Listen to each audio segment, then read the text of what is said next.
तेरा नाम बंदे कहाँ तेरा घर है, गुरु नाम भजने लगता खबर है।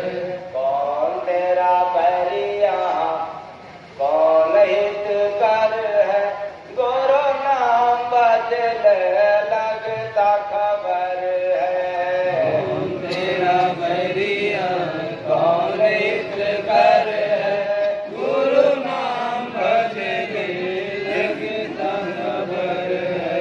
नाम गुरु का जब तू गाएगा, नाम गुरु का जब तू गाएगा, जीव का भेद पता चल जाएगा। जीव का भेद पता चल जाएगा।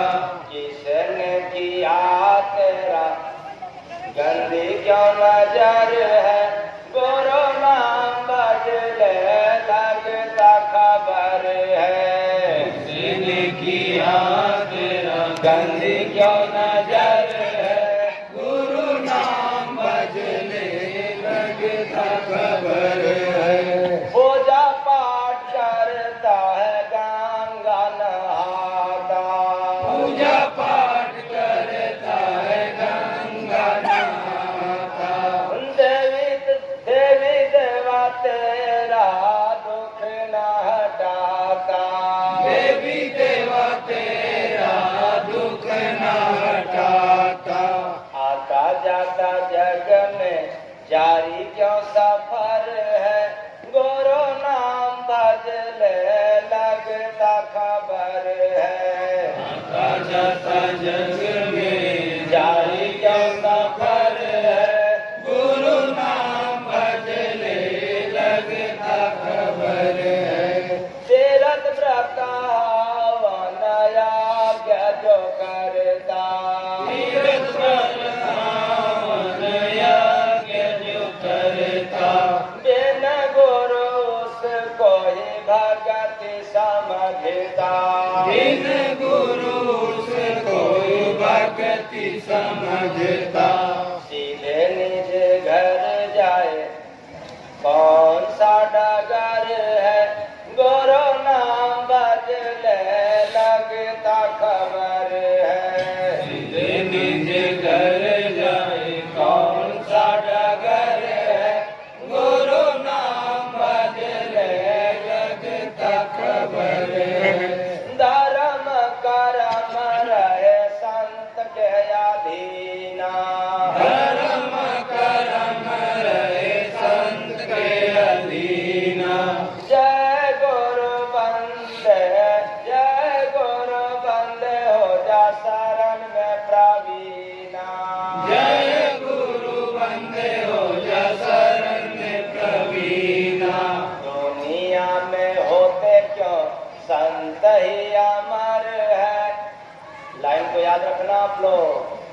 दुनिया में होते क्यों संत ही अमर है, गुरु नाम भजले लगता खबर है। दुनिया में होते क्यों संत ही अमर है, गुरु नाम भजने लगता खबर है। कहाँ तेरा गाँव बंद कहाँ तेरा घर है, गुरु नाम भजले लगता खबर है। कहाँ तेरा गाँव बंदे कहाँ तेरा घर है, गुरु नाम भजने लगता खबर है। साहेब सबका सारे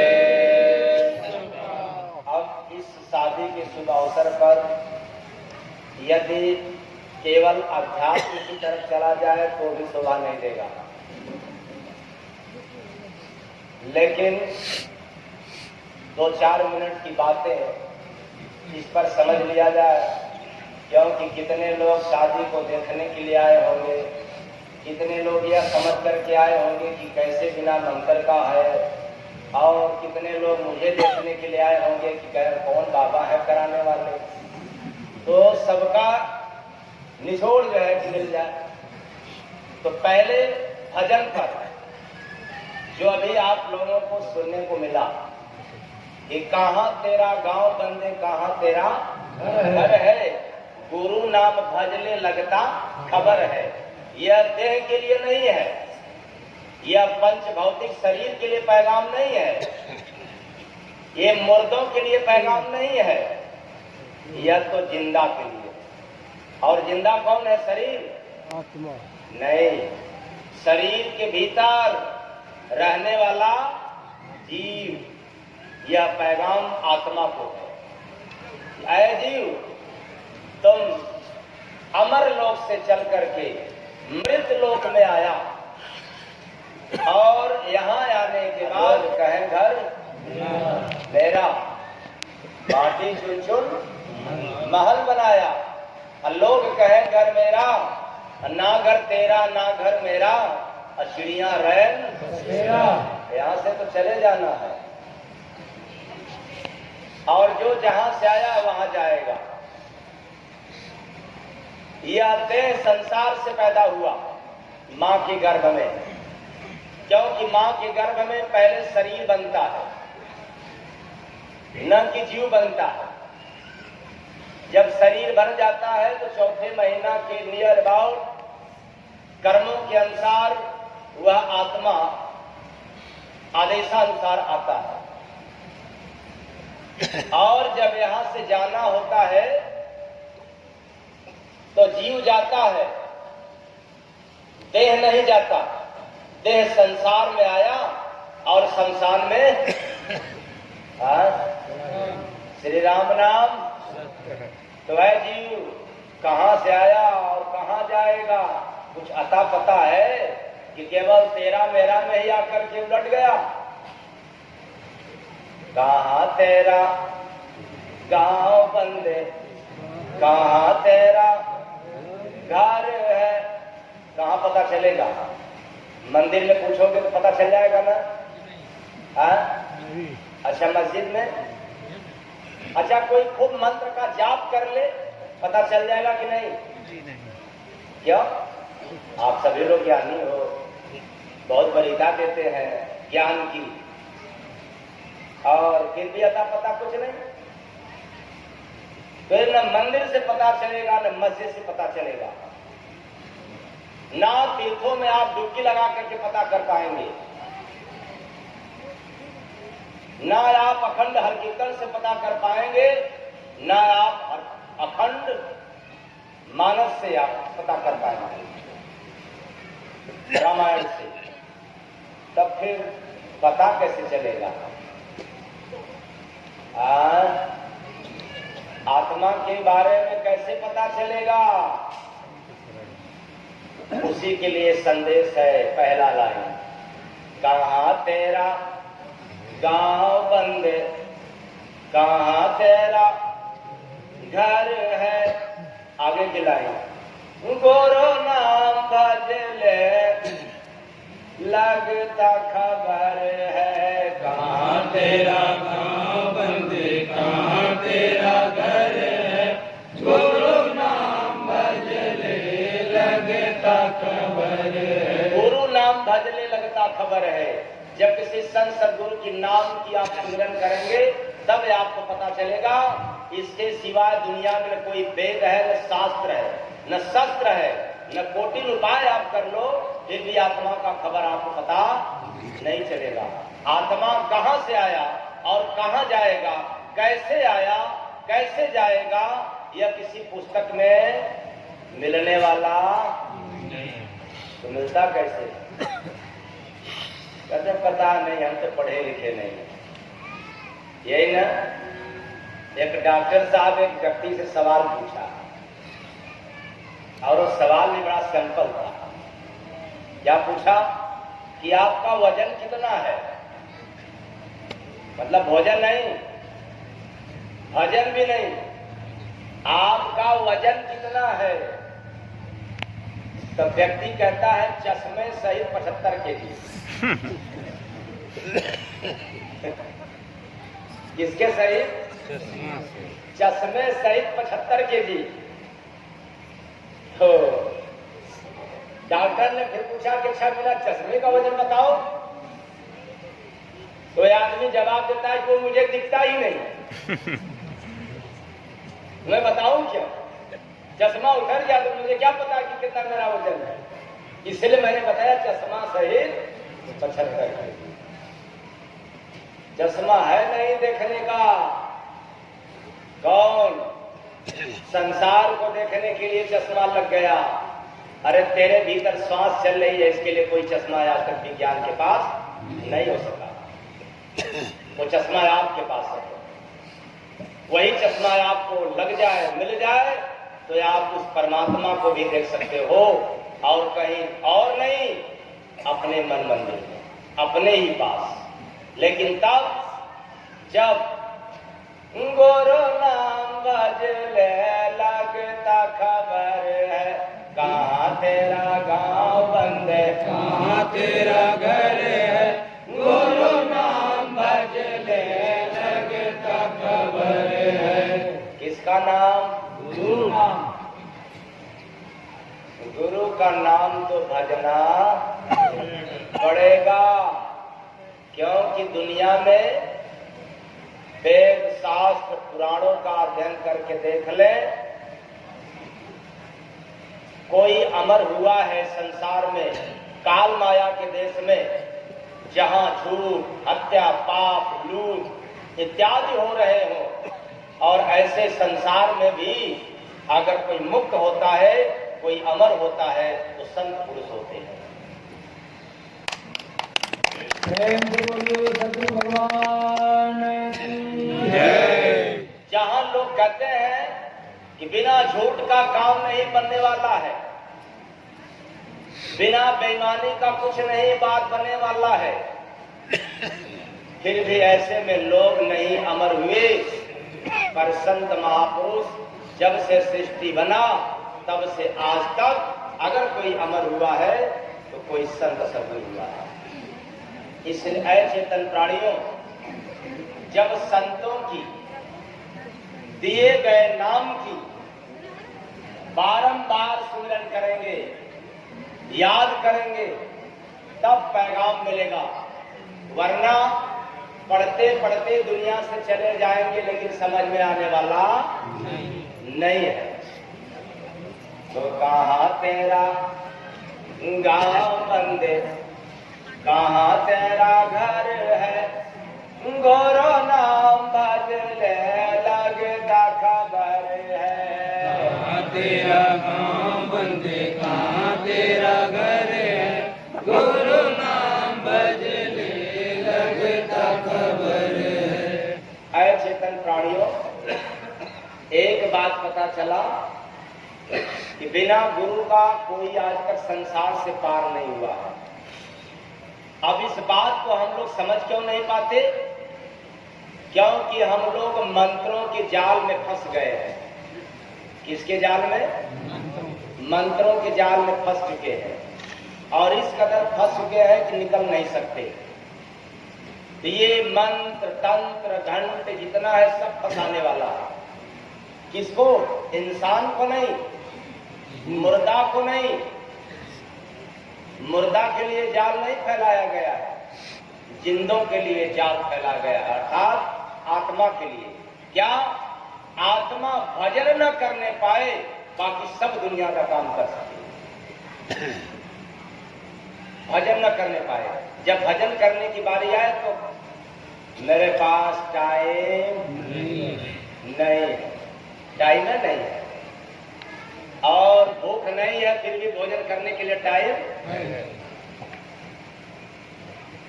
तो भोजन करते हो कोई बार, भजन एक बार में, इच्छा तो रोटी खाए चार, भजन एक मत करना, दोष लग जाएगा।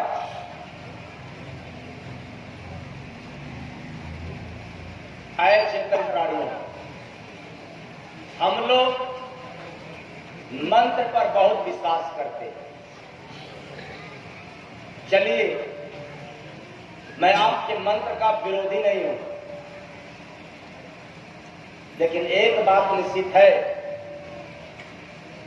कि मंत्रों का इतिहास उठा करके देख लेना, आज तक कोई मंत्र से मुक्त नहीं हुआ। वो कैसे? जैसे आज का जो समय है शादी विवाह के अवसर पर, रात भर आप लोग मंत्र पढ़ो और चिटकी भर सिंदूर न पड़े, लेकिन मंत्र रात भर। तो आप सब ज्ञानी बैठे हैं, शादी संपन्न मान जाएंगे कि नहीं? नहीं मानेंगे? अरे आप लोग तो जीवी है, आप लोगों के पास ज्ञान बहुत ज्यादा है, तभी तो आप लोग मंत्र में भटके हो। मेरे पास तो ऐसा ज्ञान नहीं है। मैं ये नहीं कहता हूं कि मंत्र नहीं पढ़ना चाहिए, मंत्र पढ़ना चाहिए, लेकिन इस भाव में होकर के नहीं कि शादी के लिए मंत्र ही सर्वोपरि है। आज के दिन सबसे ज्यादा अगर मुख्य है तो सिंदूर है। क्या है? ये बात गलत है कि सही है? सही है। आज बैंड बाजा भी है, आज मेरे यार की शादी, तो आज के दिन बैंड बाजा भी है, आज के दिन हमारा आपका जो एकत्रित होना यह भी जरूरी है, उसी तरह से मंत्र भी जरूरी है, लेकिन सब में प्रधान क्या है? सिंदूर है। गलत है या सही? आप लोग बताओ। देवी पार्टियां जो सबसे अंधी है मंत्र पर, और क्या करते हैं वो जाता और खलमुसर में ज्यादा इन लोगों का भरोसा है। तो सब जरूरी है, लेकिन उस जरूरी में भी सबसे ज्यादा जरूरी क्या है? सिंदूर है। उसी तरह से मानव के जीवन में पेट पर्दा के लिए, जीविकोपार्जन के लिए हर काम जरूरी है, लेकिन कर्म प्रधान है। गोस्वामी दास जी ने क्या बताया? काम प्रधान या कर्म प्रधान? बता दिया होता मंत्र प्रधान विश्व करी राखा। कौन प्रधान? तो मैं भी रामचरितमानस से सुना रहा हूं कि अलग से सुना रहा हूं? मंत्र प्रधान विश्व करी राखा या कर्म प्रधान? मंत्र से भी बड़ा कर्म है, काम से भी बड़ा कर्म है, और मैं तो दावे के साथ कहता हूं कि पाप और पुण्य से भी बड़ा कर्म है। तो कर्म है क्या? यहां तक तो समझ में आया कि कर्म प्रधान है, वो काम नहीं है। वो कर्म है क्या? भजन ही कर्म है, और कर्म ही भजन है। और भजन के बारे में आप लोगों को क्या बताया? गुरु नाम भजले। अरे तो बड़ा कठिन हो गया, फिर वही गुरु के पास जाना पड़ेगा। तो बिना गुरु के शरण में गए आज तक कोई कर्म कर नहीं सकता, क्योंकि भजन तो किसी को आता ही नहीं, कोई भजन कर भी नहीं सकता। आप मंत्रों का जाप कर सकते हैं, पूजा पाठ हवन यज्ञ कर सकते हैं, पढ़ लिख करके भी कर सकते हैं, लेकिन अचेतन प्राणियों चाहे कितने बड़े डिग्रीधारी हो जाओ, बिना गुरु के शरण में गए न आज तक कोई भजन किया है, न कभी आगे भजन कर पाएगा। तो भजन ही कर्म है और कर्म ही भजन है। तो कुछ लोग कहते हैं काम ही कर्म है, तो कहीं कहीं लिखा रहता है पूजा ही कर्म है, कर्म ही लो। तेरे काम के विषय में तो कहीं नहीं लिखा है कि काम ही कर्म है। काम अलग है और कर्म अलग है। तो भजन ही कर्म है, और भजन मिलता है संतों के सानिध्य में। कहाँ मिलता है? तो नौमन गेहूं होई न राधा गौने, न संत सदगुरु के शरण में हम जाएंगे न भजन कर पाएंगे। तो फिर अंधा बन करके आएंगे, और अंधा बनकर तो कहाँ तेरा गांव बंदे, कहाँ तेरा घर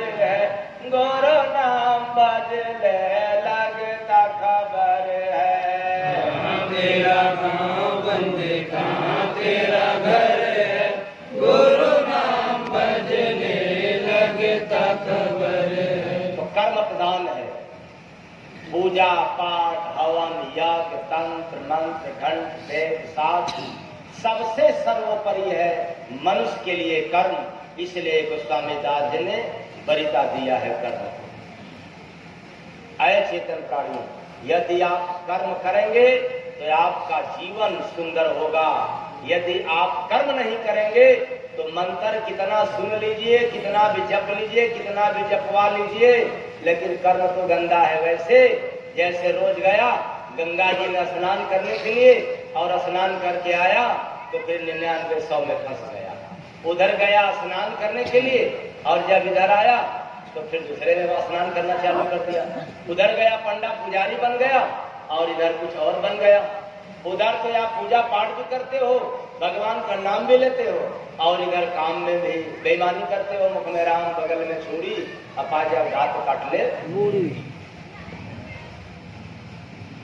आप भगवान का नाम ले लेकिन कर्म आपका गंदा रहे तो क्या भगवान आपका सुन लेगा? किसी को सता करके, अर्थात किसी को सता करके, किसी की बेईमानी करके आप कपूर अगरबत्ती घुमाओ, भगवान का नाम लो, भगवान प्रसन्न हो जाएंगे क्या? और एक भी कपूर अगरबत्ती न घुमाओ, आपका व्यवहार उत्तम हो जाए, अच्छा हो जाए तो भगवान आपका सुन लेगा। लेकिन करते आप लोग कुछ और हैं और कहते कुछ और। तो मंत्र का रोल अपनी जगह पर है, लेकिन यह समझ लेंगे कि मंत्र हमारे जीवन के लिए प्रमुख है तो आप फंस जाएंगे, फिर आप कभी कर्म नहीं कर पाएंगे।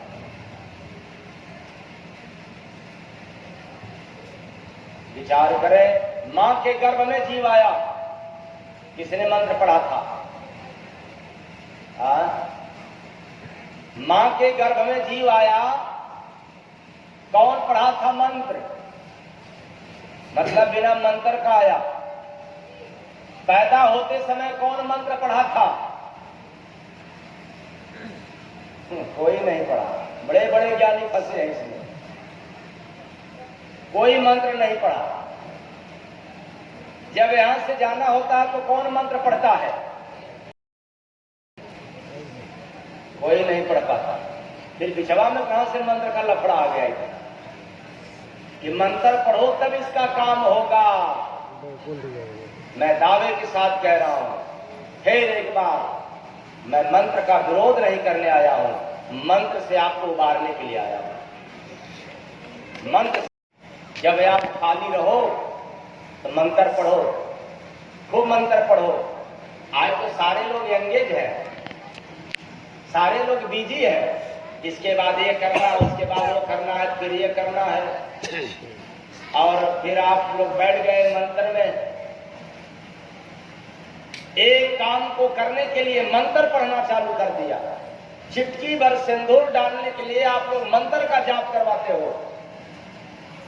और मैं आपसे कहता हूं कि जितने लोगों की आस्था रखती है मंत्र की जाप करवाने के लिए, अगर उतने समय तक आप किसी दूसरों की भलाई के लिए यदि विचार आप सही कर लेते तो आपको मंत्र भी पढ़ने की आवश्यकता नहीं पड़ता।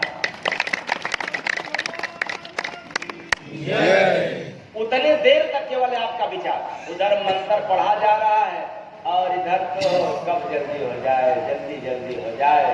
जैसे कुछ लोगों को भी होगा कब महाराज जी का बाड़ी खत्म हो जाए, और कुछ तो बेचारे भाई लिए नहीं होंगे और कुछ लेकर के इंतजार कर रहे होंगे कि जल्दी से खत्म हो जाए ताकि हम लोग आए। तो बताओ ऐसा मंत्र पढ़ने और सुनने से क्या मतलब है? आए चेतन प्राणी, शादी विवाह के अवसर में जितना आप लोग खर्च करते हो, अगर उसका 1/4 हिस्सा दीन दुखियों असहायों को दान करके यदि अपने बारात में भी लाते, अपने दरवाजे पर भी लाता, तो मैं दावे के साथ कहता हूं जितना स्वागत सम्मान वे करेंगे उतना सम्मान मंत्र पढ़ने वाला कभी आपका नहीं करेगा।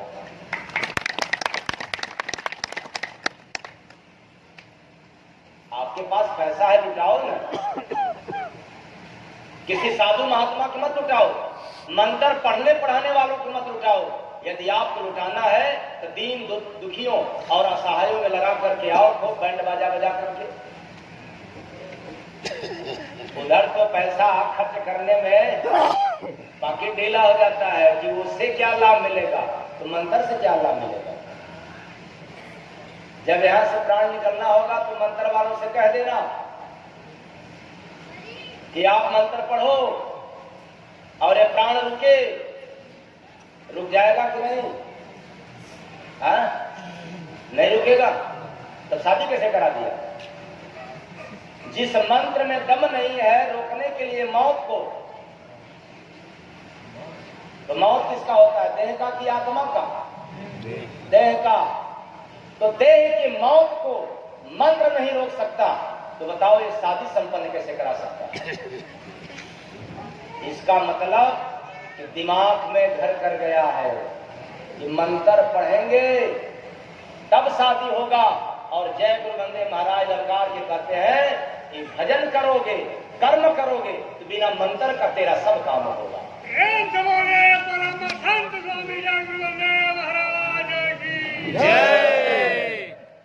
क्या करने पर? मंत्र पढ़ने पर कि भजन करने पर? तो जितने भजन नहीं करते वही तो मंत्र में फंसते, वही उसको प्रधान मानते हैं। और जो भजन करते वो तो गोस्वामी बाबा की भजन पर ही जोर देते।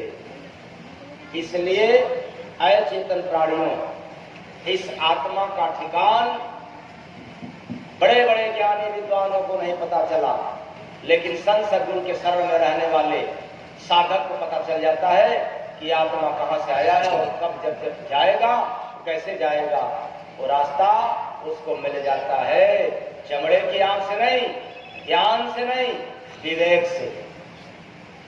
इससे विवेक से। और विवेक मिलेगा कहाँ, विवेक आएगा कैसे? बिनु सत्संग विवेक न होई, बिनु सत्संग विवेक न होई, राम कृपा बिन सुलभ न सोई। एक महिला सांड को खूब बढ़िया बढ़िया रोटी और उसमें घी लगाकर खिलाया करती। किसको? सांड को। तो यह दृश्य देखते कई दिन हो गया, एक व्यक्ति से रहा नहीं गया। वो यह समझा कि लगता है कि यह महिला गाय को ही सांड को गाय समझ कर खिला रही है। इसलिए उससे रहा नहीं गया और जाकर के खड़ा होकर के सवाल कर दिया। क्या कहा कि क्यों ऐसा तो नहीं ना भ्रम हुआ है कि सांड को गाय समझ करके आप खिला रही है? अरे ये गाय नहीं है, ये सांड है और ये तो तबाही मचाया हुआ है इलाके में। मार मार के लोगों का हड्डी पसली तोड़ देता है। तो महिला कहती है, जी मैं भी समझ रही हूं, ये गाय नहीं है, ये सांड ही है, लेकिन हमारे हस्बैंड हड्डी के डॉक्टर हैं।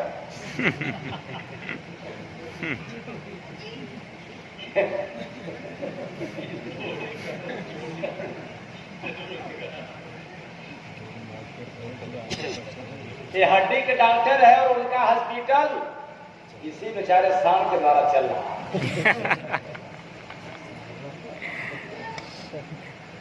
तो याद रखना, मंत्र के माध्यम से तेरा काम नहीं होगा, किसी गैर का होगा।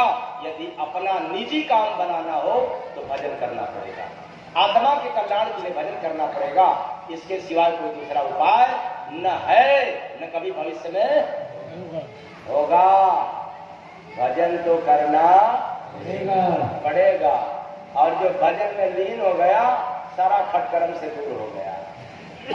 तो मैंने कहा कि समय कम है, क्या ज़्यादा सुनाएंगे, वरना शादी विवाह के जब अंदर जब घुसेंगे तो बड़ा टाइम लग जाएगा, क्योंकि एक एक बात जो है कि कई कई मिनट ले लेगा।